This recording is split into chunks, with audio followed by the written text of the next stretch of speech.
Great to see you tonight. I'm so glad so many of you can join us. For those of you who don't know, my name is Dina Ingram. I'm that person that emails you all the time. Somebody said thank you, So I hope you had a good time outside, getting to know one another and having some snacks together. A big round of applause for our Parent Association and our volunteers tonight who worked so hard to make that a success. Very grateful for our Parent Association. So I know that you've heard me running around the lobby telling you to play this game and make a match. And so if anybody, I'm going to call some of you out, but I need your help. So did anybody make a match with both people having a child that commutes from the same borough? Anyone? Did you make you over there? Awesome. So you get a prize because you're commuting home at night and you're going to need these flashlights to see your way home. Anybody else make the same match? You got two that made the same match? All right down here. Awesome. Going to do a little running around. Maybe Miss Pedrick will help. She likes this game too. Who was the person who raised their hand over here? All right, awesome. Okay, so, I'm squeaking. How about anybody who has more, did you match up with somebody who has more than one child who comes to Stuy, who attended Stuyvesant? Do we have some two or three timers? Yeah, Miss Pedrick, you want to run? Give those two a match. Anyone else? Do we have two more right there in the purple and white? We're going to head right over there too. See, I told you to play the game. I told you we had good prizes. Gotta listen to me. I don't lie.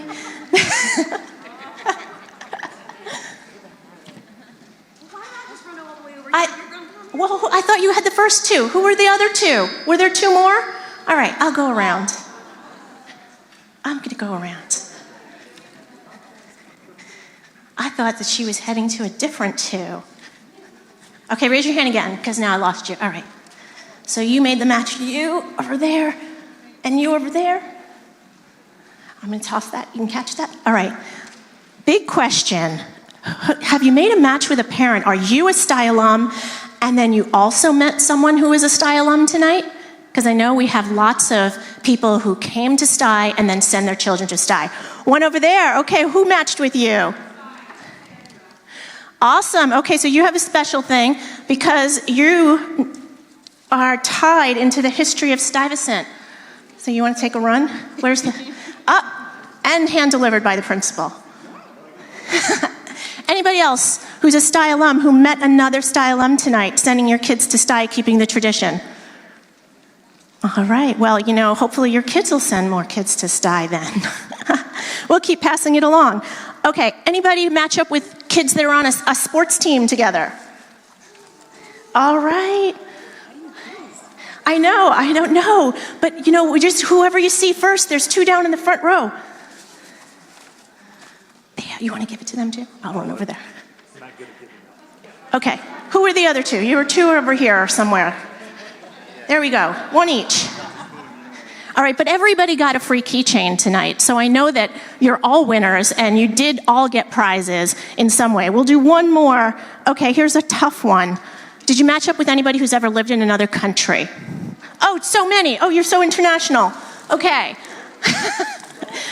Now, if you already got a prize, put your hand down. What country? Israel and?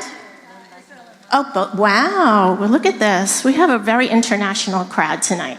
All right, well, now that everybody's getting settled and you all got prizes, I know you got a keychain and there's great things you can also buy, but we'll play lots of games. When we do a sophomore parent workshop, you'll get to play games again. But tonight, I know you're here to learn a lot about Stuy. We call this workshop Stuy 101 because you're all freshmen too, just like your kids. And you're learning how to be a great Stuy parent. And so we're going to open up tonight with our principal, Dr. Sing Yu.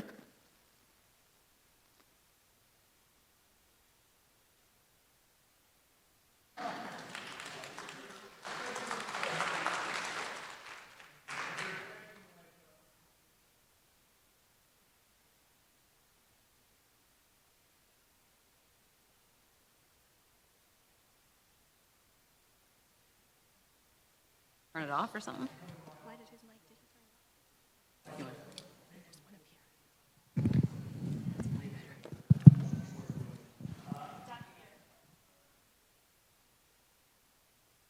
Switch it up, baby.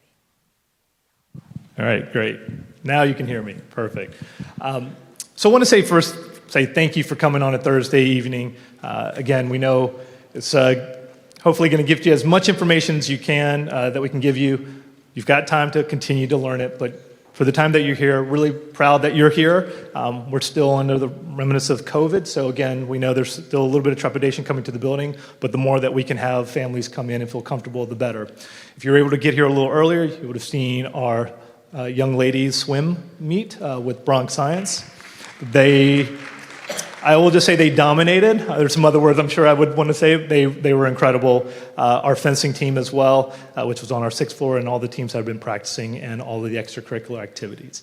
I point that out just because this is the vibrance of the building, and you may not see that just yet, but you'll continue to see that if you continue to come to the building. And I think you got a little glimpse of that. Just got to see everyone mingling, got to see everyone buying more swag, which is what, again, this is all in support of the school.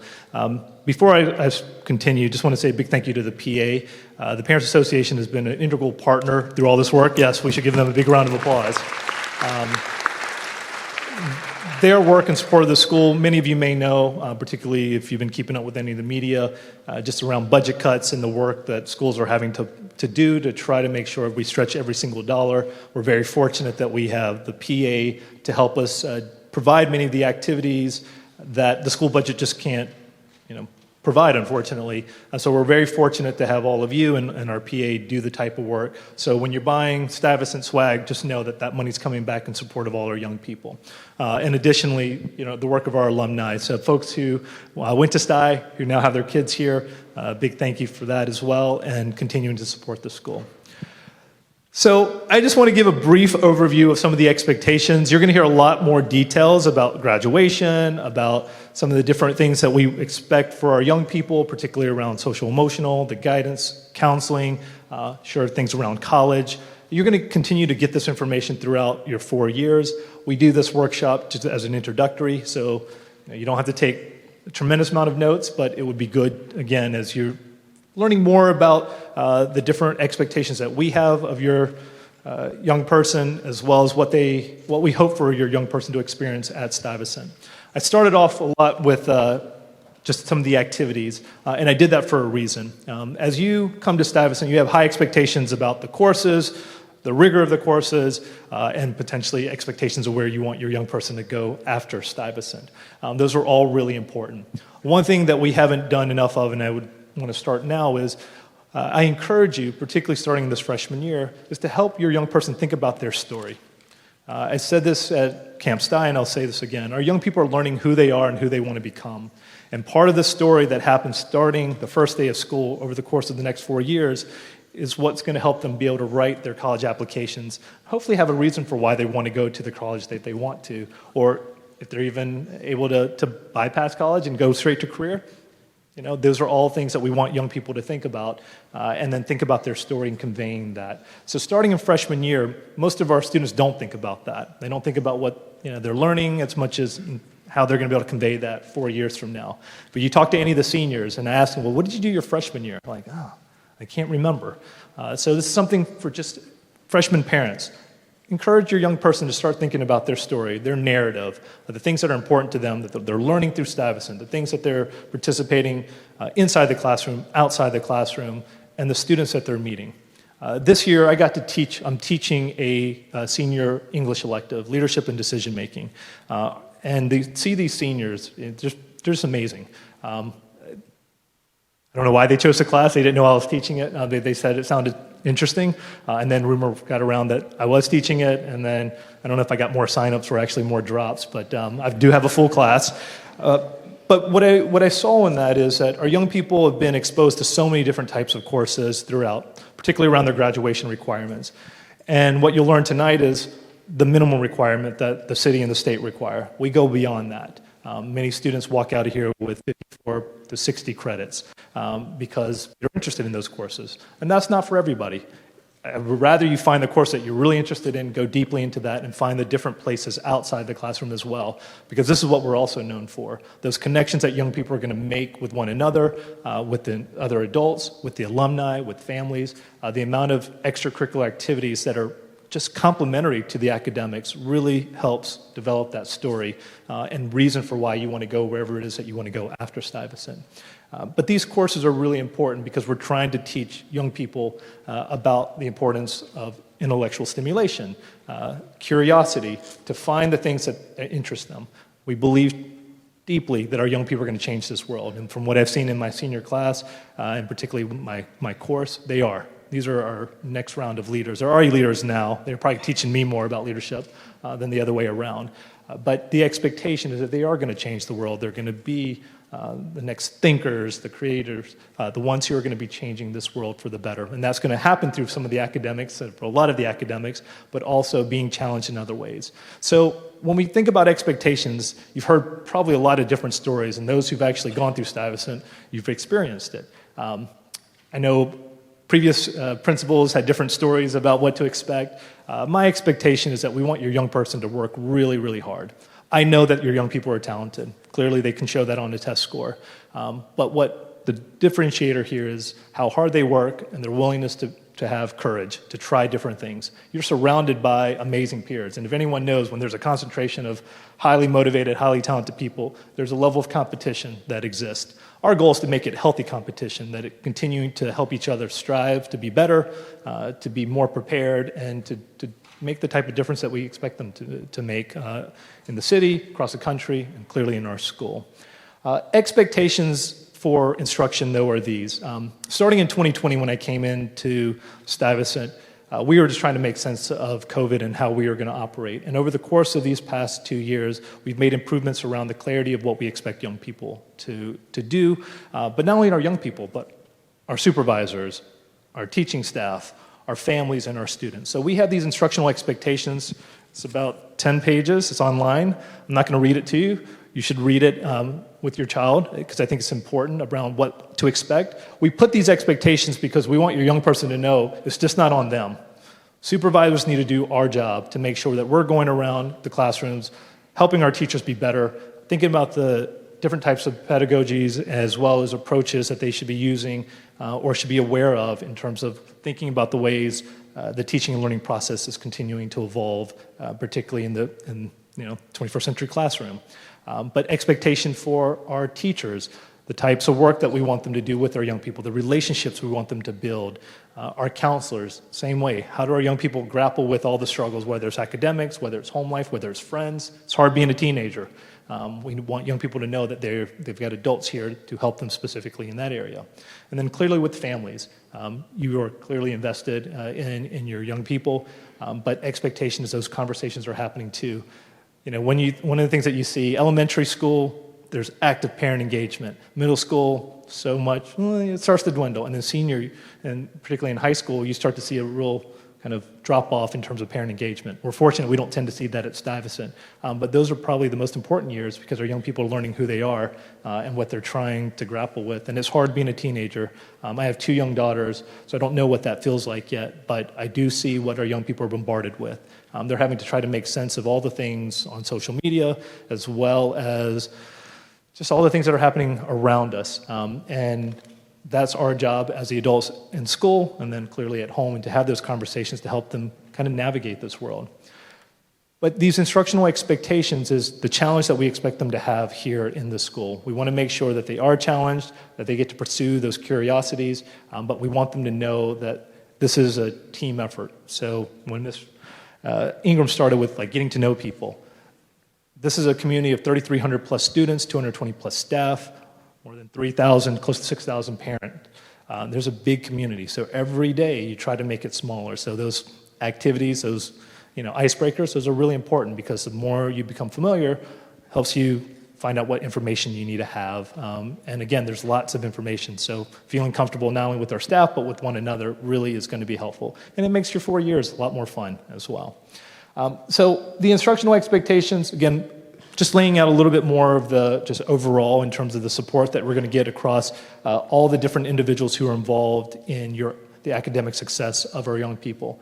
The grading framework, homework policy, testing policy, the only thing I want to say about those particular pieces is this: we wanted to create more consistency. We have a school with more than 800 and close to 850 students per class. So when you take different types of courses, our goal is to try to create more consistency across the classroom. The goal is that every period that a young person goes into, they're having a really exceptional experience. There's a lot of work that we got to do to make sure that that happens every single day. But these expectations are put out because we want to be held accountable. We want you to know what to expect. And sometimes it doesn't happen. And that's when you have conversations with us so that we can then try to make these improvements. But it starts with the grading framework, from making sure there's consistency about how young people are being evaluated and how they are earning their grades, to, again, homework policy, where we want young people to focus on academics, but to be balanced, to do the other things that make Stuyvesant so vibrant. And a lot of the vibrancy that happens at Stuyvesant happens after 3:35. It happens from between 3:35 and at times 10 o'clock. We try to avoid that as much as we can. But there's a lot of energy that happens, and you can see it in our young people. Even today, I got to put a little bit of face paint to support the students. They really get excited about the work that happens outside of the classroom. And when you see that, you have a much happier young person. But I put that because the homework policy, what we don't want them to be is be burdened with 4 to 5 to 6 hours of homework. And we've been known for that. So I want to be transparent. We want them to have homework because we think it's important to practice, think it's important to process, because sometimes that doesn't happen in the classroom. They need time to be able to do that. It also will hopefully help with some attention focus and management. We talk about time management. Yes, that's very important. I tend to believe it's more about attention management. It's hard not to check the phone. I even have my cell phone. I'm like, and it's vibrating. I'm like, oh, I want to check it. So we're not immune to that either. But young people in particular, we're trying to make sure that when they do their work in the classroom, that extends outside. Many schools don't give homework because many kids don't complete it. We're fortunate our kids do complete it. But it's opportunities for practice. It's opportunities to process the information because young people process it different ways and at different timetables. So we want to make sure that they do that. But our goal is that each class only offers 30 minutes of homework. That is really hard to gauge. So part of this exercise for us is to ask the kids, is that too much? Not enough? How long is it taking you to get through it? Our goal is that every teacher is asking that question with our students. So today I had asked the students, they were a little bit, whether it was Thursday or they were really tired, but they did tell me that they had to test the next period. So it's important for us to have those conversations. I don't want them psych in my class, but at the same time, too, we also want to empathize. They're young human beings who are also grappling and dealing with things. But the 30-minute homework policy, just to give you a little bit of framing about how we came up with that. There are questions around hour for advanced placement, 30 minutes for all other classes. We decided to go with 30 minutes. We did this last year. We're continuing to do that. We did that because we got some survey results, but also because we also recognize many of our students are coming from different boroughs, traveling pretty far away. So we estimated, like if you stick around after school, go to some of the activities, you probably don't get home till 6 or 7. We want you to spend some time with your family, have a conversation before you get to homework. And the hope is that kids aren't going to sleep, too late. And so we try to calculate if classes are offering homework, that it's not an exorbitant amount. And if it is, then we ask our students to make sure that they're talking to their teachers or counselors so that we can have those conversations. No one's getting in trouble, but rather having conversations. And so we can learn about how to do things better. Same thing for testing and the academic integrity. These documents, and the reason I'm emphasizing these documents is these evolved over the past 2.5 years because we've learned a lot. We're getting feedback from families, we get feedback from students. So we've had to make adjustments to this document. This is fluid. And I ask you and encourage you to read it because it lays out, again, our expectations. It lays out our spiral of communication.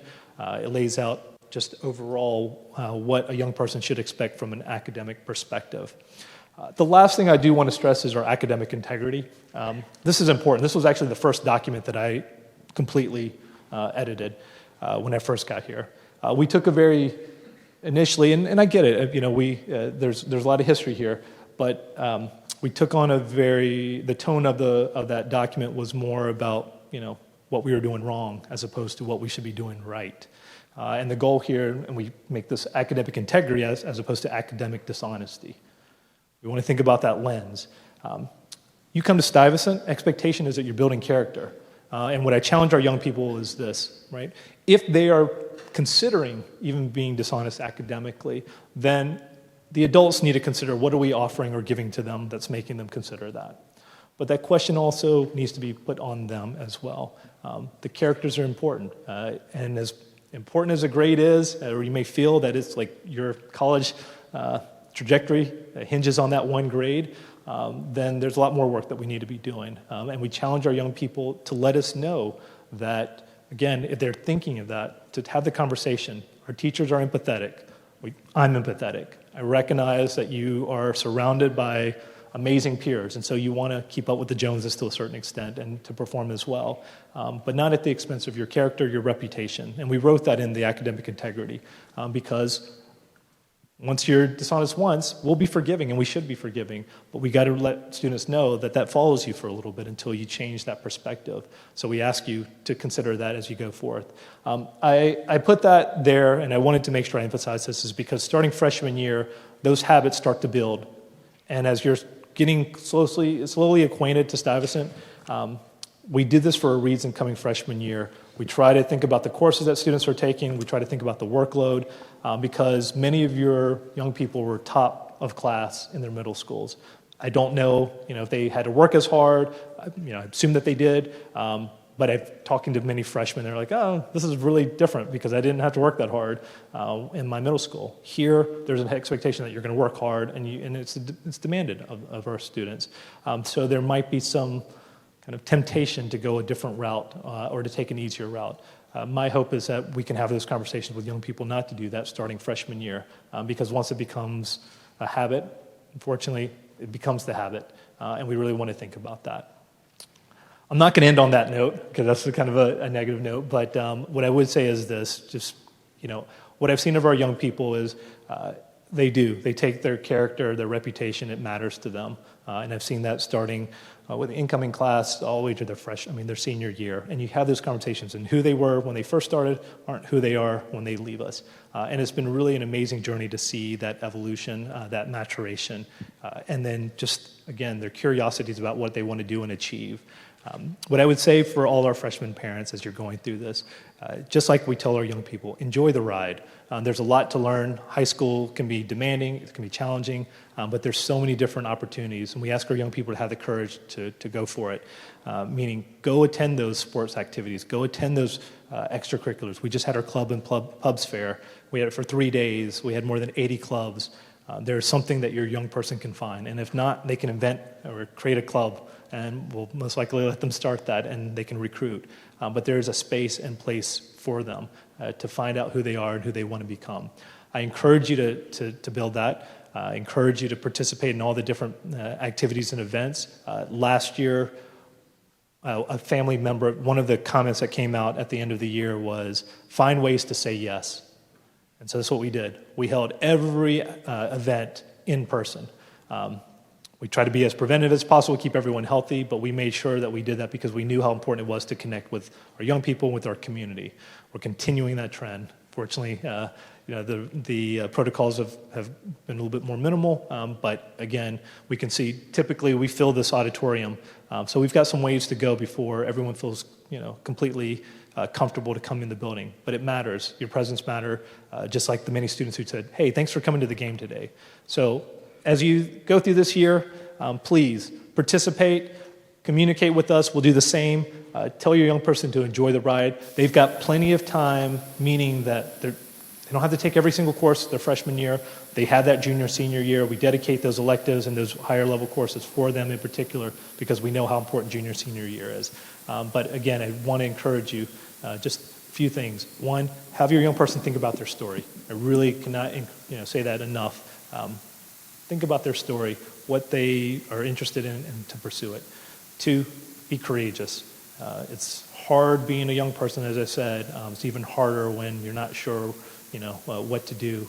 But ask the question, participate, meet, introduce yourself to another individual. Those are really important because those connections really matter. And then finally, have fun. High school's, those are the best parts. And I would say this, my first 2 years, I did not have much fun because I was so worried about running the school, and I had to be reminded, Mr. Yu, go to those events. Take a look at, see the kids. Go walk around the hallways. And that's the best part of my day. Every day I get to greet the kids, and I get to say goodbye when they leave. It's the best part of my day. And so I say that to you as well. It will be hard, not going to lie about that, but enjoy it. Have fun. I hope you learned a lot tonight. Please do not hesitate to ask our staff questions throughout the year. And again, welcome to Stuyvesant. Glad you're in the building tonight. You can see it on a recording, but it's even better when you're in person. So thank you very much.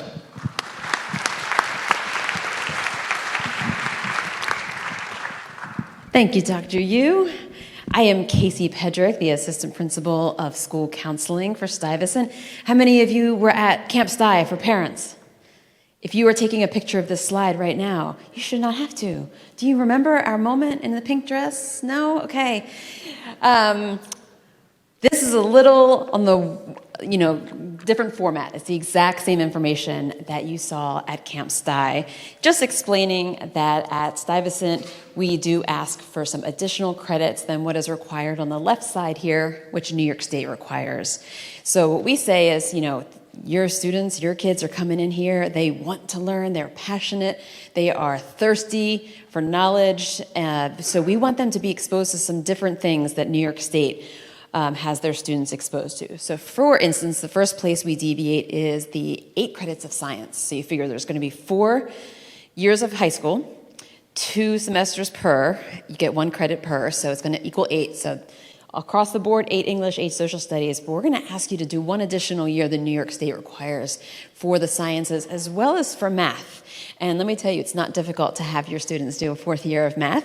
But what we want is not only for them to continue to grow in their knowledge of those areas, but also to be able to not have, a melt. They call it, the summer, there's a summer melt where we lose some of our information that we've learned throughout the year. So that happens for college too. So imagine not having a math class for like 15 months before going into college. So the next place we have an increase is in our world languages. So we want our students to be global citizens of the world. Many of them already speak a 2nd, even 3rd language. We want them to pick up 1 more, and we want them to be able to know that language inside and out, for them to be able to get dropped out into a city and be able to, get themselves a meal, get themselves a hotel, maybe even make some friends, maybe even live and work there or do a wonderful study abroad. So we ask them to do 3 years of a world language, and in some of our certain world languages, they offer a 4th year, and many students do take advantage of that. We have 2 arts and music, and I'll circle back to that in just a moment. Every semester that you're at Stuyvesant, you're going to take 1 phys ed class, and then at one point you're going to take 1 semester of health. Many of your freshman students already have health on their schedule. If they don't have it this semester, they're going to have it in the spring. Then we have our technology courses. So we have many technology offerings. One of the ones there, the first one listed there, is Introduction to Computer Science. So we want our students to be exposed to computer science. Maybe it's something that they already know that they're passionate about. Maybe it's something that they'll discover their passion from taking this course. If they love it, there's many paths to continue taking those computer science courses, or they can say, that was fun, I'm going to go back to something else that I'm passionate about. So we can continue on for more CS. We have drafting. We have a variety of what we call 5 techs, and we call them that. They're taught 5 days a week for 1 semester. And then there's 10 tech, which also goes in between being called applied sciences. 10 tech, think about it, is taught 5 days a week for 2 semesters. That's where the 10 is. Oh no, that's blonde math, perhaps. I don't know, but it works for us. That can include the year-long advanced placement AP computer science class. It can include a year-long 10 tech. It could be animations of 5 tech, but 3D modeling, it can be ceramics, all sorts of different ways that your child can be exposed to some applied sciences there. Then we also have Regeneron in the social sciences and the physical life sciences, so that your child is able to get really deep into a particular subject area, get a placement at a lab, be able to write a research paper, and that can count towards getting those applied sciences. So in total, we're doing 51 credits as opposed to New York State, which is 44. Can your child graduate Stuyvesant High School with 44 credits? Yes, but we want everyone to go into the mindset right now of going along this path, and every programming decision that we're going to make as school counselors and in our programming office will be towards those 51 credits. So it's very, very rare that a student doesn't get this additional seal on their Stuyvesant diploma that indicates that they are Stuy endorsed. Okay, that's a little bit there. Finishing up with the academic parts, we do have regents. We, again, are going to be programming your child to be aiming towards the advanced regents diploma. So that includes English, 3 mathematics, Algebra 1, Geometry, Algebra 2. We just need global or U.S. history, but just for fun, we're going to sign them up for both. But you don't need it. But your kids love taking tests. Come on now. That's why they're here. Science, we're doing 1 physical and 1 life science, and then language other than English, also known as the LOTE, L-O-T-E.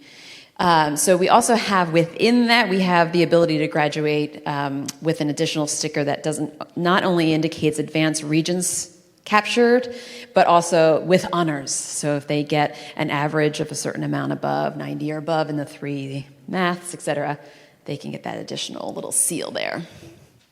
Okay, so that's one aspect of school counseling is the academics. Of course, we're walking a path towards your child's graduation in the next part. But the American School Counseling Association guidelines say that school counselors are uniquely qualified to address the developmental needs of all students through a comprehensive school counseling program, adjusting the academic, career, and personal and social, emotional lives of our students. So, to share a little bit here, starting on the left-hand side, we definitely want your child to be encouraged by you to get involved in our school. There are so many benefits to getting involved.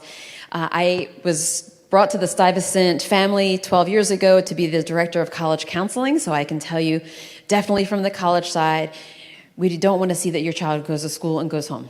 Next day, goes to school and goes home. If they're doing that, they better have a 98.6.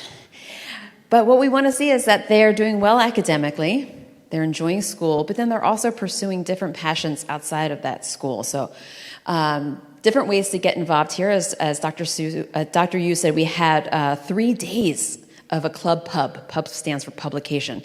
Fair. So when I joined Stuyvesant, it was 1 day. Then it grew a little bit before COVID into 2, and now it's 3 days. That's an indication of just how many opportunities we have for your child to get involved here at Stuyvesant. They can definitely find their niche. So if there are areas that they want to improve in, let's say they feel maybe they're like a little in their shell, they can push themselves out to say our speech and debate. And you don't have to already have those skills to join that. They will coach you and bring you up to these levels. And when you're ready, put you into some competitions.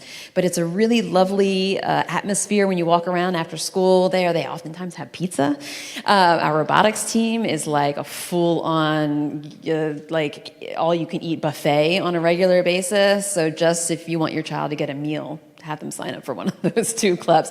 But it's a great way to improve our speech and be able to have teamwork. Robotics, since I mentioned it, also another way to build this rapport, learn teamwork, learn communication skills. There's all sorts of things to do within each of those clubs, not just, oh, you play with robots or, oh, you speak words nicely. We have a lot of identity clubs. So if it's our Black Student League, Aspira, which is our I wish it was an acronym. It's our club for students who identify as or are allies of our Latinx community, MSA, our Muslim Student Association, Spectrum, etc. We have so many of these different identity clubs. I can continue on. Many of our school and college counselors are also advisors for these clubs, so it's a really great overlap between identity and service and friendship and the school counseling department. So definitely check those out. Check out stuyactivities.org. You can play around there just as well as your child can play around to see all the different activities that they have. So stuyactivities.org, you can put in little things like fashion and just see what comes up. You can put in some keywords. We have a lot of volunteer work. Again, it's a great way to meet people, to network, to learn time management, to do something meaningful for the community. I often say when you're doing these internships or volunteer positions outside of the school, it's a great way to learn what you like, and it's equally as a great way to learn what you don't like, because you might think one particular way that you're going to be something, you're going to study something in college. You have a volunteer internship experience, and it changes how you think about what you want to do in your future. So let's expose that now rather than feeling miserable in a job and then trying to change when you're older, and it's really difficult, right? So if we can figure these things out as 14 to 18-year-olds, we could save ourselves a lot of stress. We would love, on the left-hand side, for your child to make some buddies in their classroom. So this is really important at Stuyvesant for the ability of, if you're ever absent, you can share work. Now things are on Google Classrooms, that's great. Checking in with one another to see if you understand something correctly, forming little study groups, finding out who's really good at something that you have less skills in, and vice versa, and being able to share those skills. Something that's interesting at Stuyvesant is there's peer pressure to do well academically. And I once heard on the train, this is like a solid 10 years ago, when the kids didn't fully know who I was in the college office, and I overheard some Stuy kids on the train saying, well, you got that grade because you didn't go to the writing center. That's on you. And it's like, oh my gosh, this would have caused a fight at my last school. But here they're like, yeah, I know. What a missed opportunity. Should have gone to the writing center. So take advantage of all those little things, but also look to fellow classmates for those things. Okay, emotional. Our school counselors provide individual counseling. These are solution-based, brief therapy, individual and group counseling. We also assess to see if students need additional services. And this goes for you too. If you want to, say, I'm a little bit concerned, I'm starting to notice some changes in my child. They could be nothing, but in case there's something, we do a check-in and make sure. Sometimes we say, you know what, I think everybody should be in therapy personally. It's been a wonderful aspect of my life. But if your child needs some therapy, maybe you want to do something that's outside through insurance, et cetera, we have the ability to do that. Then your child would be able to say, okay, every Wednesday at 5:30, I have therapy, and it's not going to be interrupted with a fire drill or those types of things that happen at school. But we also have services here in school. So we have a community-based organization called the Jewish Board, and Lisa, the social worker there, will be able to meet with the child and use insurance. So that's an insurance-based thing. It's just we have an office here so that your child can receive services that they want and not have to travel to receive those services. They can be done during a free period, after school, etc. We also are very fortunate to have two social workers, Arlene and Crystal, who are available to assess students who are in crisis or to be a safe space for a student to work through a particular problem. They have strengths in the areas of students with anxiety and stress management, depression issues. So they're all housed in 236, our school counseling suite. So it's all one big family over there, and they're able to bounce around and consult with one another and be able to get our students exactly what it is that they need. Your child is also going to be receiving freshman seminars, and at present they receive something from their bio teachers. The next one is going to be a library orientation, but after that, school counselors are going to take over. So every other week, your child will receive a school counselor who pushes in to a day when they wouldn't have lab. And we concentrate on things that would help them to be successful. So time management skills, organizational skills, how to set up an organized area at home, how to take notes, how to study properly, etc. So there's so many different wonderful things that come out of those freshman seminars. So those are going to they're already starting, but they're going to be kicking off with the school counselors in just a week or so. Okay, academic, of course, the programming. I don't know where academic is. Maybe I just talk about academic. Programming, students have to graduate according to the city and state requirements, et cetera. Our school counselors can also help your child to get hooked in with our AIS. It's called Academic Intervention Services. It's going to start next week after school. There's going to be a calendar, and your student can look and say, okay, you know what, I have a test coming up. I'm feeling good about it, but maybe I just want to check in and do a Wednesday after school with my science teacher.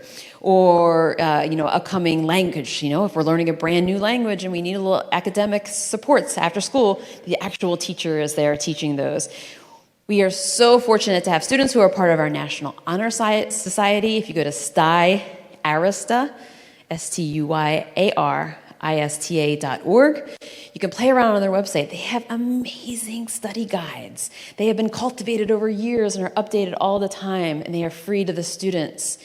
It's also an opportunity to sign up for some one-on-one tutoring, which is really, really, really good. So if your student is, say, more the humanities, and they're like, bio is giving me a run for my money, maybe I need to sign up and have an upperclassman for whom this is their strength, be able to spend some one-on-one time with me, lunch period, free period, before school, after school.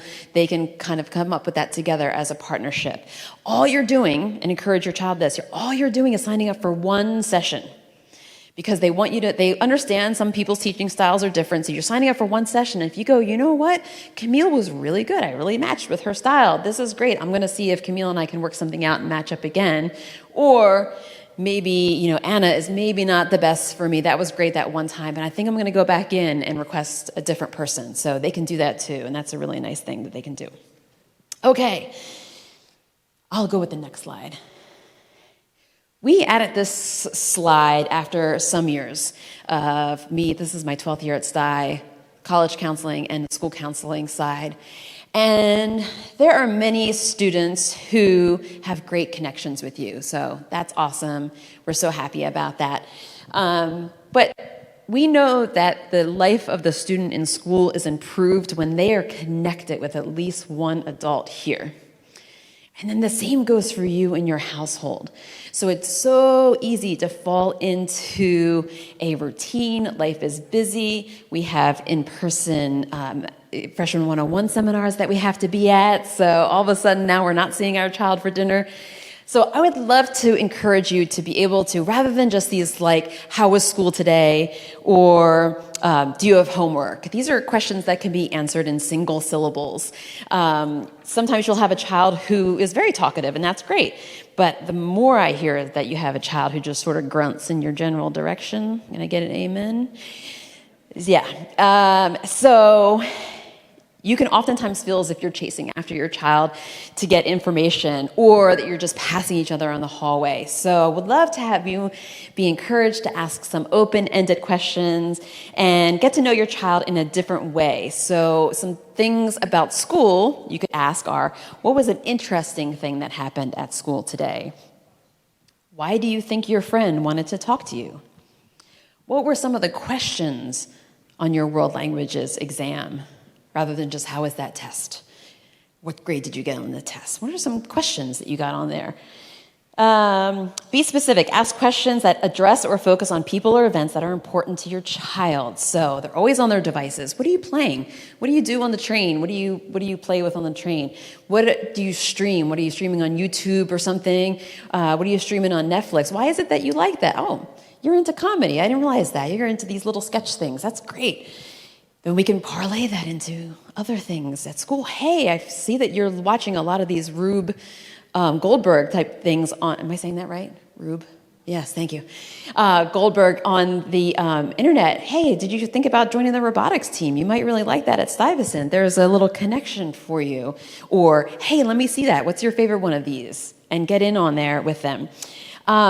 Be responsive and listen to what your children say and reflect before asking the next question. And you might be thinking so hard about what you're going to say next that you lose the moment or you feel yourself taken out of the moment. So just take a breath and recenter yourself and get in there. And then I like really fun questions.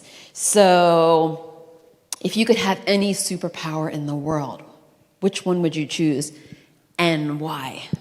That one always gets kids talking or gets the wheels turning. If you could travel anywhere in the world, where would you go and why? And then I have one that I use all the time for students, and I cannot get enough of the answers that I've gotten over the years.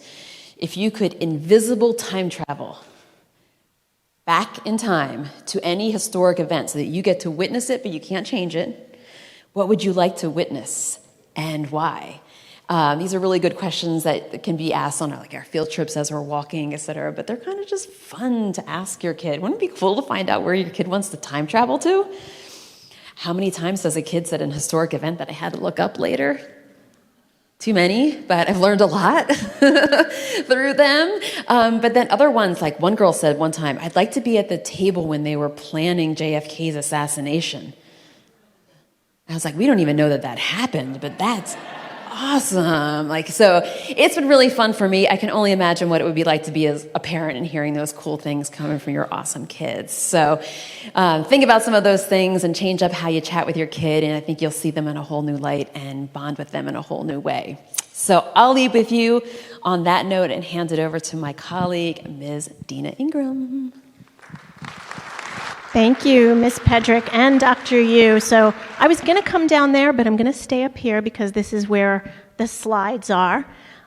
So Ms. Pedrick gave us a lot of great tips, and like what she said, we added these slides after some time of spending here at Stuy. I'm in my 7th year working at Stuy, but I'm starting a decade of being here at Stuyvesant because like you, my child also went to Stuy. So she graduated in 2017, so she's out now. But there's a lot of tips and tricks to share, not only from me, but ones we've gathered from lots of parents, from Parent Association parents, from students that we want to share with you, and a lot of resources. So here are some resources right here, and I'm going to talk a little about them, but I do want to tell you that if you didn't scan that QR code when you came in, it is a folder, a digital folder. They're all along the wall, so as you leave, you can scan them again. And that digital folder has some of the handouts that we're going to refer to tonight. And of course, you know that it will be in the weekly update and linked, so if you miss the scan, don't worry about it. It also has a copy of this slide deck, so you'll be able to click the links and review it and really digest all this information that you might feel like your students do coming into Stuy, a little overwhelmed with all the information that you get all at once. But just last night, our big SIBs, who are your peer mentors to your freshmen, they released their 2022 Little SIB Handbook that is downloadable, and the students will get it. But I really encourage you to also download it and to go through it because there are some great resources in there for your students, including a map of what's around school. It's fantastic. Recommendations, because we do let your students out for lunch. Where should they go? Or after school, when they're waiting with their friends, or they have to wait for their bus, where should they hang out after 5 o'clock until that happens? There's a lot of different places right on a map. So we encourage them to get to know that. It also tells them where to go in the building, who to talk to, how to get in touch with everyone. So please do, as freshman parents, even though it's for your kids, take a few minutes and go through and download that copy and read through that. I do recommend that if you haven't taken a trip with your student and you don't know Battery Park, walk around with them. Get to know where they are. It helps you, too, to not worry so much. Some of them have not traveled away from home. Maybe they went to middle schools that are right near home, and this might be their first time that they're taking mass transit and they're going off into Manhattan and going to this school. That's scary for them, but it's also scary for you. So get to know the area with them, and really, I also encourage them to make a plan. Make a plan as a family. We hope there's never an emergency. But if there is one, and we contact you, and we text you, email you, and let you know maybe we have to leave the building, what's your plan as a family? Where's your meeting point? These are definitely things that you want to give to your child. The emergency number is programmed in their cell phone. Always have your emergency contact information up to date. But sit together and make that plan together, and get phone numbers as they make friends. Get the contact information of their friends. Today, we played that game. It was really important to play that game so that you get to know one another tonight and that you don't just see each other now and then again at graduation. We want you to get to know each other, so if your children are friends and you need to know where they are, you can call their mom. So it's a little harder than elementary and middle school, but it's not impossible. Stuy is a big place. There's over 800 students in the grade, but everybody joins the club, finds their niche, find their friends, definitely get to know who their friends are, who their friends' parents are, and exchange contact information. I have that little diagram there. It's dark, where's my child? And I say, share your location. Teenagers hate that. I know they hate that, but you're paying the cell phone bill. So I encourage you to have them share your location. 2 reasons. Of course, with 3,300 students. A lot of them, moms and dads, they'll say, text me when you get there. Inevitably, your student will go at least one day and forget to text you that they got here. In fact, they'll maybe stop texting you. But it's very comforting to be able to know, oh, look, that little dot on Stuyvesant High School on that map, they're safe. Be warned, that dot is not always accurate. There are plenty of times where I saw that dot in the middle of the Hudson. They are not in the river. They are not in the river, I promise you. But definitely encourage them to share their location, and not so that you could follow them on every block. I know that you can do that, but take it easy. But use it wisely, and so that you don't worry, and that they can grow into that independence. There's another picture there with some bricks and a backpack. You might not see that now, but trust me, after at least one term in Stuyvesant, your freshmen might be walking a little like this because they want all their papers and everything from their classes, and they don't want to part with anything. We have textbooks here. We have them in the library. They don't need to bring textbooks back and forth to school. They can go to the library to do their homework. They can leave them in their lockers. But please encourage them to empty that backpack sometimes, because they don't need everything with them every single day. So we do encourage them to use their lockers. I know that freshmen share their lockers, but that's a great way for them to make at least one friend, because they are sharing a locker with somebody. Another few things that you need to know. Just this week in the weekly update, we linked our policies for absence notes and lateness and early excuse that have been updated. We put them on the website. So if your child is sick, so you know what to do, they are on the website, but we definitely want you to know what to do when your child is absent. We know we do have a COVID policy now in addition to the absence forms. Of course, we've given you a link, an intake form for when your child tests, or how to say, not when, but if. If your child tests positive for COVID, you'll report that to us, and then we'll communicate back with you. We'll let you know what to do. We'll inform teachers and when they can return. That's the contact there for the attendance office. You don't need to call, the day of your child's absence. We only ask that if your child is absent on a date that they have a test, that you inform that teacher, so that you can email the teacher that your child is absent that day, so that they can prepare a makeup test. And that way, when your child returns, they will be able to make that test up. It gives them a little lead time to prepare. I mentioned their homework buddies because, again, in their student planner, they're going to see that they have the ability to get contact information for their friends in their classes, because I know we're very digital now and things are on Google Classroom. We have Jupyter grades. We're going to talk a little bit more about that in a few minutes, but it's always great to know at least one friend that you can rely on and say, hey, what I missed today. Another reason to call and make friends with people too. Ms. Pedrick talked a little bit about our extracurriculars, and we are firm believers that extracurriculars are not even a good thing, a great thing. We want your students to find what they love. We want them to find their niche, their tribe, and their people in the extracurriculars. So we had that club hub fair like Dr. Yu talked about. We hope that your students went to it. If they didn't join a club at the club hub fair, it's not over. They can go to stuyactivities.org and they can learn more about the clubs. It's categorized. You can also go on stuyactivities.org. Clubs and pubs are categorized by level of commitment, by interest, and you can find out when they're meeting. Any student can go to a club meeting. They don't need to be, there's no closed door policy. If they're interested in that club and they've never been interested before and they're having a meeting Wednesday, show up. You didn't need to be signed up by September 30th to join a club. So please encourage them, and if they find out I joined this club and I hate it, okay, don't go. Join a different one.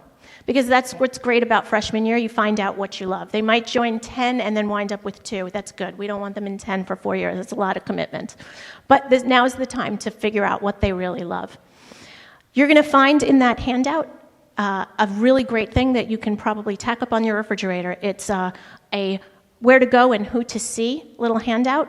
So your most common issues that will come up, like attendance, how do I get in touch with the school nurse, who do I call when I'm locked out of my Jupyter account, what happens with Talos. You're going to find that on that handout. So it's a great little graphic, and it has all of the information that you are going to need for contacts. Oh, this is a tripping hazard. Okay.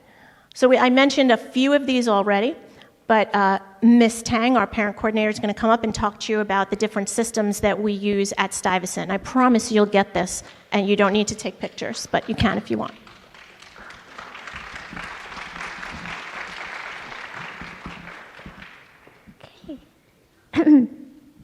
Hi. So as you've heard, Stuyvesant High School is a big school. The best way for you to support your child is to make sure that you stay informed. Now, here are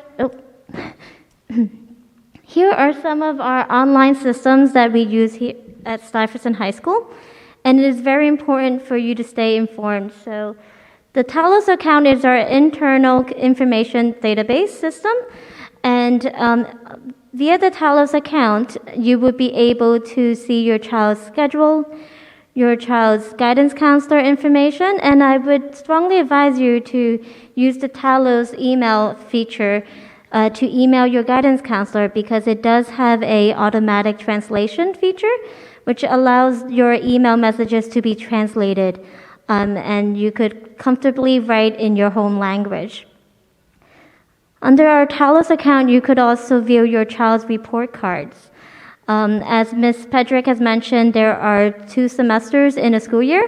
So each school year, each semester, you will receive a report card update. Your information will appear under your Talos account. So please be sure to verify the information that we have in our DOE database system. Under Talos, there's also an important feature which is called the Info Hub. In the Info Hub, you will see our blog, our document hub, which you will find the important forms, and also information that is readily available to our parents through the Talos account. Okay, what's next? Jupiter Grades. Jupiter Grades is our online gradebook. In the online gradebook, you will be able to see your child's progress, cumulative averages, and also their classroom progress and scores. It is very important for you to be familiar with the Jupiter Grades. If you have not received your information for Jupiter Grades, please feel free to reach out, as it is very important for you to know how your child is doing in his or her classes. Another place of information is our Stuy website. Stuyvesant High School is a big school, as we've all mentioned, and Stuyvesant website, if you look under Parent tab, you will be able to see a lot of our policies, forms, our teachers' email directories, as well as our testing and term calendars, which also shows our A and B school days. And it's very important for you to know when your child will have a subject test or when the Regents exams will be administered throughout the semester. Under Stuy's student tab, you will be able to see Arista information, which we have mentioned about the peer tutoring opportunities that are available for our students.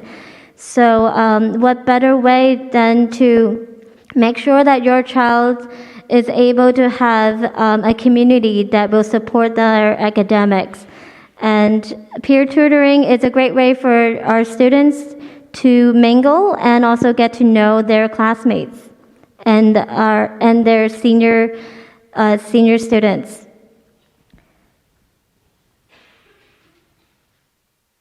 The next account, which is also known as the NYC Schools account, is our DOE database information system. And in that account, you will be able to see your child's attendance, grades, progress, as well as a transcript.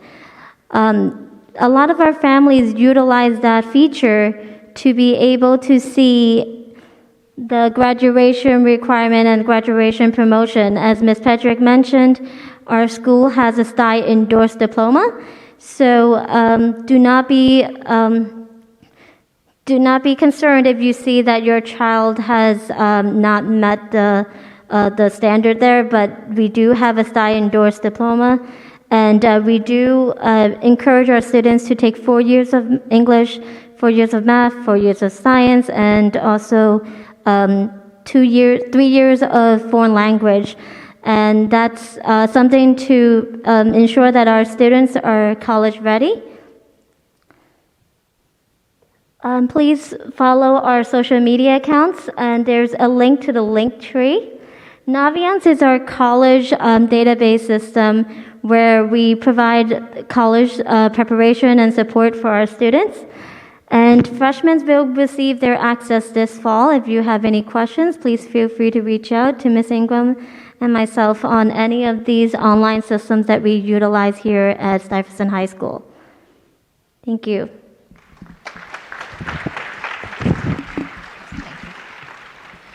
Okay, so thank you, Ms. Tang. So you're going to, again, get these slides so that you'll be able to click those links as Ms. Tang talked about. That link tree will show you where our social media is: Facebook, Twitter, Instagram, and also a link to each week's weekly update and the Stuy blog. So we talked a little bit before about our parent association and how amazing they are. And we do have grade representatives on every level. So you have contacts that you, as freshmen, have representation here at Stuyvesant. They represent on the school leadership team and also as members at large for the executive board. And before I introduce them, the ones that are here tonight, I'm going to ask them to stand up as I introduce them all. You also got some little white cards as you came in a pen. So Ms. Tang's going to run around and collect any questions you have. If you wrote any questions on there, we'll have a little Q&A afterwards. We'll also take questions, if you didn't write them down. But if you did write down any questions, just flag Ms. Tang as she comes around, and we'll start collecting them. Okay, and Dr. Wilson, she's one of our college counselors. She's also here tonight to support us. So if you don't get a chance to meet her, run after her afterwards. Okay, so this year, we have 2 new PA co-presidents, and they're both there standing in the back. Please wave Laura Parkin and Xiaowei Wang, 2 very amazing women who are leading the PA. So those are your PA co-presidents, and newly elected freshman representatives to our SLT. And if I mispronounce your name, you can yell at me later and correct me. So I'm going to come down there so that you can actually say your name right, because I know I'm going to get it wrong. So Mr. Kwok, you can say your first name, and then I'll learn it too. It's Chen, okay. C-H-I-E-N. Yes, just like the sign. And I think I met Miss Aggie Debica right there. Please wave to. So Mr. Kwok is your SLT representative, and Miss Aggie is your alternate. So our SLT has representations for all grades on the SLT. We do have members at large. Now there's an email address up there that you can also reach out to them on. So when you have concerns that you want to take to the board, to SLT, to the school, you can reach out to these people right here. Cassandra Chu, if you're here, just stand up so we can see you. Pamela Lee, Maud Marin, King Lee Ni, oh, there we go, and Jun Shimada. I just want to thank you from all of us for making yourself available. You have an amazing PA that's comprised of over, I think, 35 executive board members, but you can also volunteer to be involved. And if you haven't already, I know you're members because your kids go here, but you're going to get a letter in the mail from them soon. Dr. Yu already talked about all the different ways you can support Stuyvesant, whether it's donating your time, energy, or money. Because many of the things that we have unique privileges here at Stuyvesant that we make available to your students are all because of the support of the PA. So many of those experiences and unique things that they get here at Stuyvesant come from our parent association. So we're so grateful to have them. And welcome to our newest members. So now it's time to answer some of your questions. We're going to take a glance through these cards. And if you are dying to ask something, raise your hand while we just take a glance through these. Anyone? It's hard to ask a question in a group, right? Did you pick out some? Okay. All right, I'm going to need my glasses. Okay. Can I answer this one? The easy one first. Okay. See, the benefits of having, you have to speak in here for the art interpreters. Benefits of Okay, sorry. Good evening, everyone. My name is Dr. Jarrell Wilson. I am one of the Associate Directors of College Counseling here. You do not need to actually know me yet. Not until junior year, please, Lord. Okay, so this says, do first semester grades count for college? Yes. Yes. But be mindful that colleges definitely understand that as a ninth grader, some students take time to get adjusted and acclimated with the school environment and the rigor of the academics. So what is really important is being able to show that upward trajectory with your grades. So you kind of want to start off strong, but if your child is struggling in the first semester, they still have the spring semester, and then they have sophomore year, and then they have junior year. So they have time to actually show improvement. And that actually is something that colleges look forward to. They want to see that the grades are consistently going up. A lot of times colleges are looking for trends in the transcript too. Like, are the grades lower in the spring? Meaning, so when the sun is out, your child is just relaxing and not getting the work done. So they look for those kind of trends, right? So that one is pretty easy. This one says, my son has 2 free periods every day. Is that normal? Shouldn't we not fill that with something? as she hands the mic right to me. So it is normal somewhat for your freshmen to have free periods because we have a 1 to 10 periods in the day. So with 10 periods in the day and in freshman year, they don't have as many elective opportunities, it would be normal to have 1 or 2 free periods. Your children do have probably 8 classes, but they'll find those 10 periods very useful when they're in their upperclassmen years and they would like to add more electives and they would like to add more AP classes. Science classes come with a lab. So it's not abnormal. So you see those free periods. We can't just fill them with classes. We don't want to overwhelm them. We also don't have the space. So it is a normal thing. Can I just do that? So just, I think one of the things as you go through this and as you talk to more families who've gone through the experience, one of the things that we had mentioned is about acclimating to the environment. It's going to be this, again, healthy competitions, which we're striving for, but the open periods is because we do 1 through 10, and there are, again, more periods than most high schools traditionally have. So we're trying to make sure as they're coming in their freshman year, they're getting some time to be able to get acclimated. So those open periods, a few things they could be doing. One is take advantage of the time because, again, work will continue to probably become more rigorous, quantity maybe a little bit more. So those open periods really are opportune times to start doing the work so that you can figure out what you might want to do after school. It is normal, and then particularly as they go through their 4-year progression, the number of courses that they'll be able to take, particularly in their junior, senior year, many wish they had 2 open periods. But one of the other things that we're also allowing students to do is to leave during their free periods. There's a question here about library and being at full capacity. Yes, that's one of the issues that we have in the building is that we have 33, I think close to 3350, and so space is always at a premium, and we have to figure out ways in which we're having young people occupy these spaces. So open periods, we traditionally didn't allow students to leave the building, but we're doing so because one, just COVID as well. We want kids to be able to get outside, get some fresh air, but they all can also do that for lunch. And then just around the spaces in general. So what you're seeing, and if you look around, this is probably the brightest we've had the lights. There's a lot of work that's happening in the building, so some of our spaces are not fully ready to go. So we just completed our robotics lab, which were 3 classrooms essentially. That took 4 years. It's going to be completed, and we're just finalizing the last touches in November. We have a few other classrooms that have been closed down because we're renovating. So right now, space is at a premium, and we are trying to find different ways for young people to have places to study or read or mingle. One of the things, if you come into a high school, traditionally in New York City, if you go to any school building, what you'll see is kids are supervised. They're in classrooms. They're not in the hallways.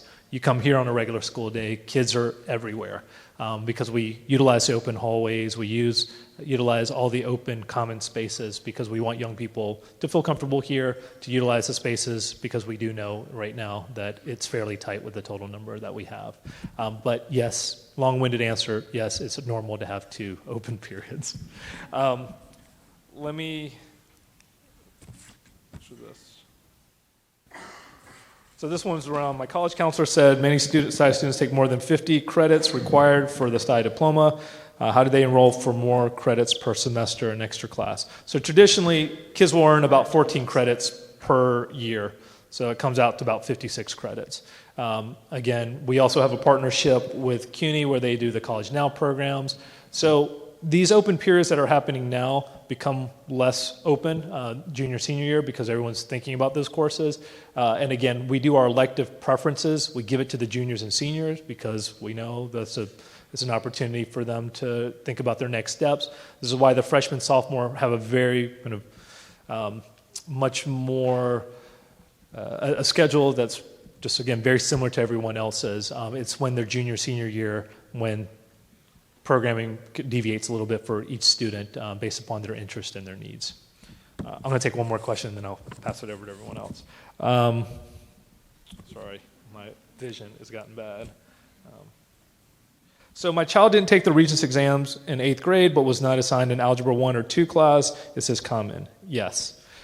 So we go straight into geometry. So we know many students do take Regents. We also know many students don't. We have students that are not coming from DOE school or Department of Education public schools. They're coming from private. So opportunities are different. The propensity will be that, oh my gosh, my kid didn't take a Regents. That's going to have an impact. We try to take a look at once they're here at Stuyvesant. So we do a different trajectory. Most of our students who are coming in math-wise, this is why we do the placement to get a better sense of where students are. We go straight into geometry, and then we continue up the 4-year progression. So Algebra 2, pre-calculus, and then AP Stat, AP Calculus BC, AB. So different courses over the course of the 4 years. So if they didn't take a Regents, that's okay. There will be plenty of courses. As I made mention, you're going to leave here with 56. You need 44 to graduate. There are plenty of courses, particularly the junior and senior year, so don't feel that you have to get it all in right at the very start. What I would say is, going back to what Dr. Wilson said, the grades matter, meaning that, again, when you have these opportunities, we want our young people to do the best that they can, put their best forth effort forth, and making sure they're doing as well as they can. But similarly, when you go, when they're looking at colleges, they want to see an upward progression. So if they don't do as well their freshman year, the goal is to improve. But those grades do matter because, particularly in the first term, because we start making some decisions around, again, criteria for advanced placement. That doesn't mean that you get one shot and that's it, but we start taking a look at that very early, and we want to just continue to stress to young people, just do your best, because there will be plenty of opportunities throughout the 4 years. All right. Before I turn it over, I also just want to do a quick shout out. Just want to say thank you to Ms. Ingram, Ms. Pedrick, Ms. Tang, and Ms. Wilson. It's hard to keep staff here after 3:45 at time or 3:35 at times, so I want to just make sure that I said thank you for all the work that they did. Thank you, Dr. Yu. So we're going to try to answer as many of these as possible with also not keeping you here all night, because we're going on 8 o'clock. But what is the range of numeric scores corresponding to the letter grade? Now, I'm assuming that you're seeing these in Jupyter, which you soon will not see because we do not use letter grades. So our grading system is numerical based. and you should ignore any letter grades that you are currently seeing in Jupiter, because your students will receive numerical grades on their transcripts, and we're working to take away that letter grade that you're seeing. Jupiter grades, this is our first year going school-wide with it, so bear with us as we get everything set up perfectly for you. But just ignore those letters for now. Ms. Ingram, can I just chime in on for a second? Yeah. As you heard, we have 2 terms or 2 semesters, fall and spring. What you will see are 3 marking periods, which you will get a report card. This first marking period, which is on October 13th, I believe, which ends on that date. It's on the calendar. It's on the calendar, sorry, on my dates. You will see a letter, but that doesn't go on the transcript. The marking periods are, the first and second marking periods are essentially progress reports. It's the last marking period, the third marking period, the final marking period that becomes the actual grade that gets on the transcript. So just want to make sure that that was clear. So the first marking period, you will see a letter E, S, but that's really our emphasis to get young people just to think about the learning at this point before we start getting into the numbers. Right. So, like Dr. Yu said, just to avoid confusion, still ignore those letters in Jupiter, because they're not going to be the letter system that you'll see on the first marking period report card. When you get that report card, as he mentioned, it will be E, S, N for needs improvement, U, nobody's going to get that U, for unsatisfactory, and there will be a grade range. There'll be a guide to reading that report card, only the first marking period for the progress report, but nothing that you see in Jupiter on letters. You're going to see numbers. I need my glasses again. And also be mindful that many students will get an S. Many students get an S, and that's very purposeful, right? The reason that they're getting letters the first marking period is so that we can kind of slowly acclimate them into the rigor of the school and to not just be so fixated on the numbers, as Dr. Yu said. So they are going to get the letters, but a lot of teachers are not going to give E's. And that's purposeful. We want to make sure that the kids understand that they still have to strive for the best, they still have to work hard. So if you do not see an E, please do not freak out. Okay? We want to baby step our kids in and let them know that it's okay. And then we make sure they get the E's, right? So their first marking period, be mindful that they're not going to all have E's. This is what happens when you have people here 10, 15 years. So the second question, this one is tied into the first. If I find in Jupiter that my son did very badly in a subject, parentheses D, which we're going to ignore, should I stop to talk with the teacher or ask my son to talk with the teacher for help? So I want you to be mindful of something. We just started entering grades on Jupiter. So, you're seeing their average in Jupiter based on 1 or 2 assignments. So it's not going to be their final grade. So take a deep breath. Wait a few weeks until they have a number of homework assignments, a couple of tests in there. So just view that the average you're seeing might be just, okay, it's not bad. It just maybe was 1 bad assignment or 1 bad test. It's going to be averaged in. Go ahead. You have.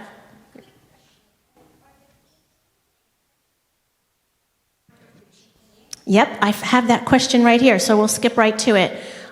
Physical education is, you will see a grade in PA, but it is not in your overall GPA. Physical education does get a grade. Your child needs to show up prepared and not fail because, like Ms. Pedrick said, you do need all 8 semesters passed of physical education to graduate, whether you're getting a New York State diploma or the Stuy endorsed diploma. So the grade matters, but it is not averaged into your GPA. Okay, let's see. That was the next question. It really was. Okay. Do you have any electives that a freshman can take, I imagine, either on the first semester or second semester? So we're already in the first semester. That's done. As we covered before, if your child is in health class, then it's knocked out. If not, they might get it in the spring semester. They're also taking art or music appreciation. In music appreciation, they will not take if they are in one of the performing ensembles, but those alternate. They alternate in their junior year. So 2 of them are going to be completed in freshman year, and 1 of them is going to be completed in junior year. The other electives are year-long, like if your child had chosen math team, then they would be in math team in the spring semester. But really, your elective choices will come for the 10th, 11th, and 12th grade. So, again, they can utilize those free periods as time to just ease into high school. Do you have a follow-up question, sir?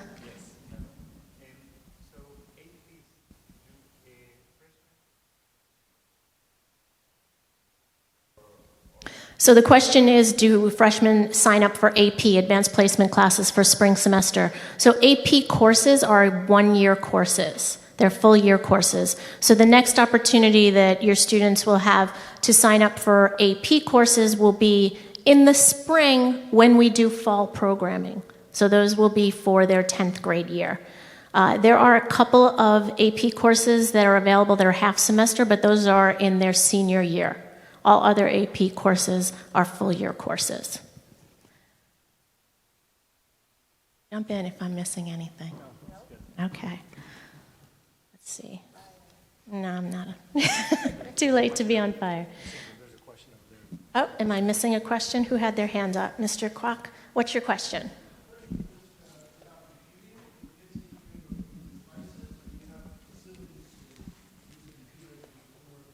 Okay, that's a good question. The question is, do we have devices for students to do their homework? Do they need to bring devices? So each teacher in the classroom, it's really up to the teacher whether or not they will allow your child to use a device in the classroom unless they have an IEP or 504 accommodation for assistive technology. Lots of our students do bring an iPad or laptop, a home device, because during their free periods and after school, they want to do their homework. That's very common. It's up to you whether you let them bring their device back and forth to school. We do have a number of computers available in the library, and our librarians soon, when they have after-school hours, they'll be open afterwards. We also do have devices for students who need a device. So on that handout of where to go and whom to see, there's a line there if your student needs a device. And you're going to contact Ms. O'Neill. We have a form for you to fill out, and we will provide a device. Keep in mind, if you have a device at home that your child could use, we'd appreciate it. We could use those devices for students who have no device at home then. But we do have devices. We have Chromebooks, and we have iPads from the DOE. So you can definitely avail yourselves to ask. So the Wi-Fi works. You do need to be, a student is limited to one device. They can put that device on Talos. There's a button there called Argus. I don't know if you've gotten the Greek theme there on Talos.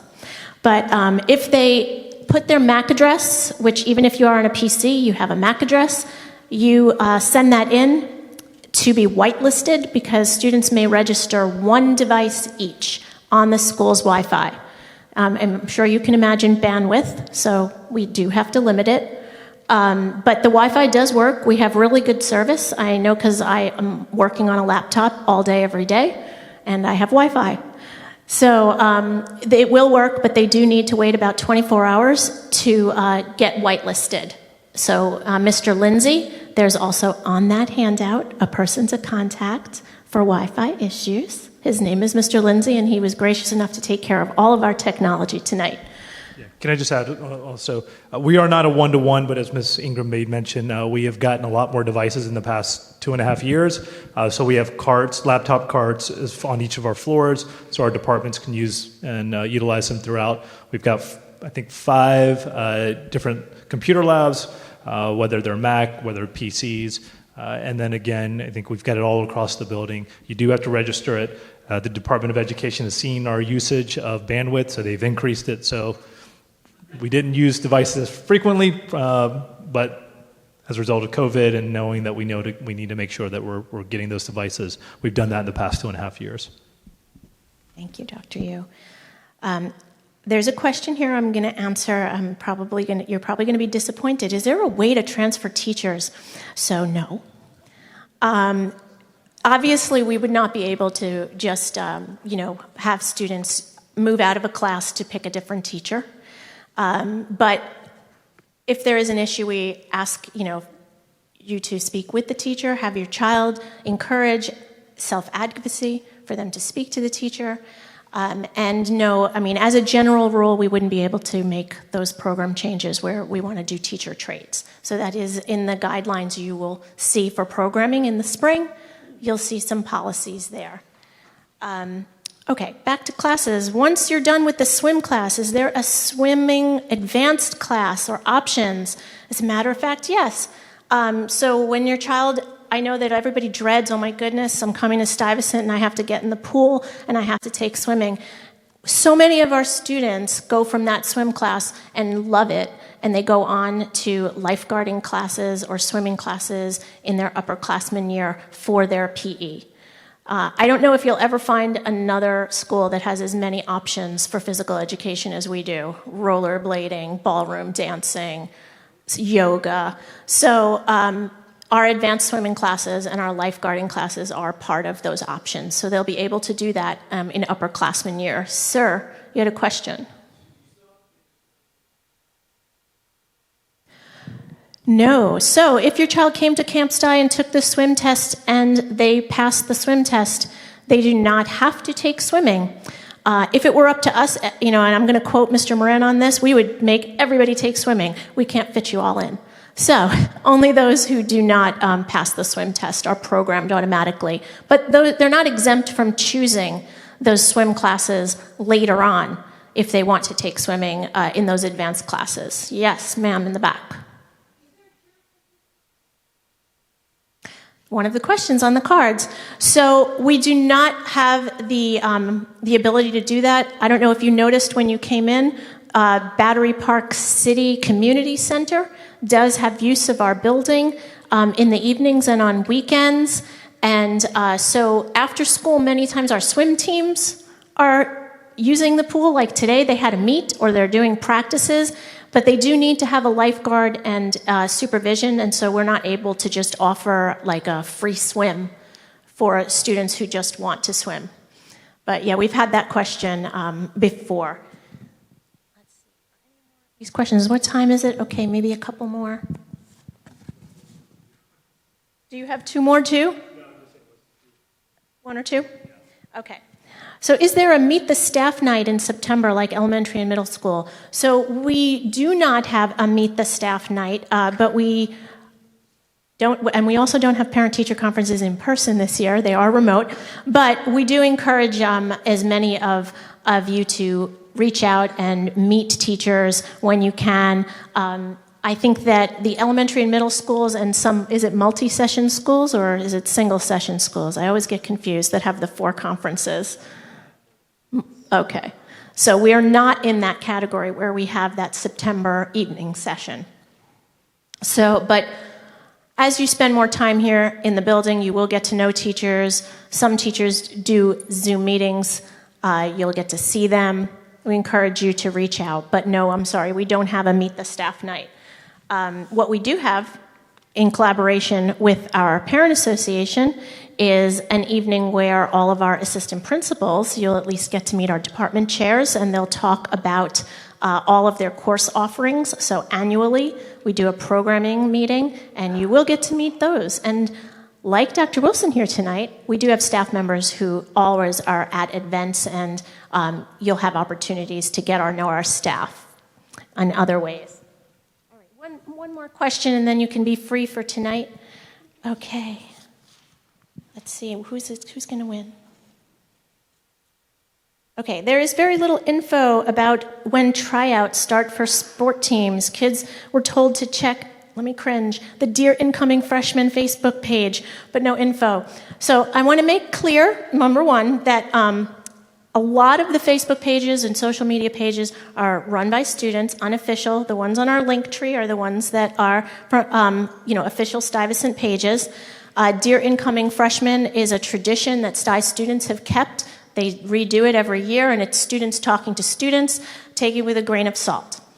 But, so that said, because we have no idea what they're putting on there, I have no desire to join. but we know that it's been helpful.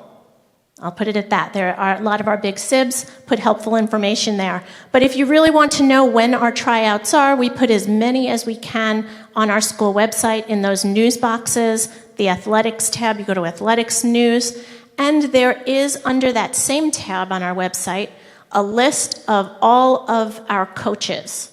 So if you have a soccer player, a basketball player, whatever, go on that list and reach out directly to the coach and ask that coach, when are tryouts? When can my student prepare?